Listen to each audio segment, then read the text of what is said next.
name's Craig. I'm 44. Had to think about that then.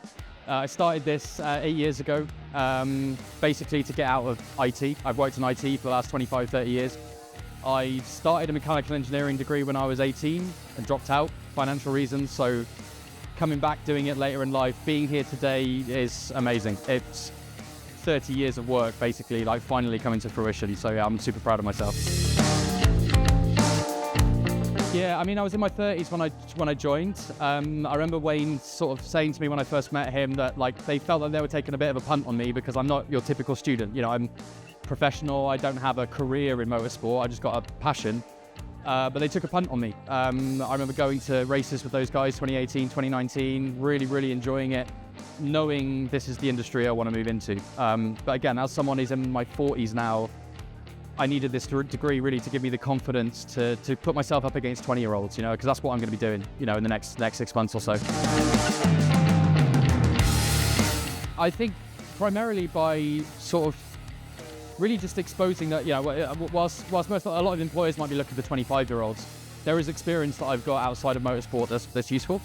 Not only that, but I think I brought a level of maturity to the way I've handled the course that's slightly different to a lot of other people, because I've obviously paid for this myself, you know, it wasn't a student loan as such. And really this represents a real will to want to do something different with my life, right? To not just accept, I've got a well-paid job, right, in IT. I've been doing this for 20 years, but I hate it.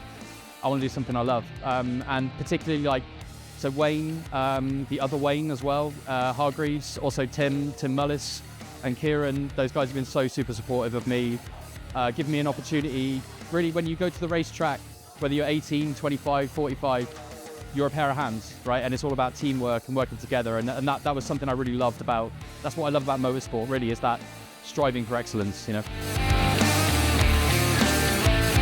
I'll be honest, it's difficult. I mean, like it's difficult at any time to kind of do something completely on your own without much support, because if you don't see the tutors all the time.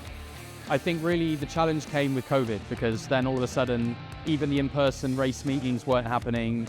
It was a case of kind of, you know, you really need to do this on your own.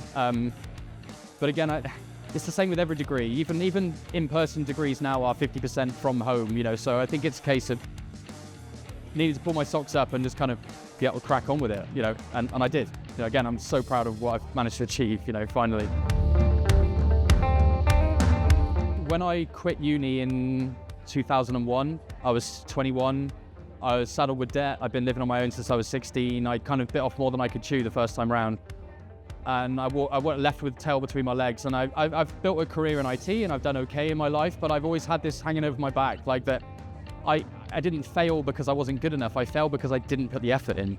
And this is really about being able to kind of correct that wrong, right? Be able to sort of put right what I should have done 25 years ago. And not only that, but I got first, and I'm, again, so proud of it, right? I couldn't have done any better than that, and this is exactly what today is all about. It's like realizing that and being able to sell it. Plus, you know, spending 500 quid on a suit, that doesn't happen every day. Well, on a basic level, I want to end 2026 not working in IT anymore, but working in the motorsport industry. My original plan years back before COVID was to kind of start volunteering and gradually shift over, but I finished paying off my debts now. I've finished my degree. This year is about putting that behind me, starting my new career in motorsport. It's not going to happen with step one, but before I retire, I'm going to be a McLaren engineer. I'm going to work in Formula One at some level, even if it's just making tea for someone, right? But that's my goal and my dream, is to work in motorsport full time and work for McLaren Formula One team one day.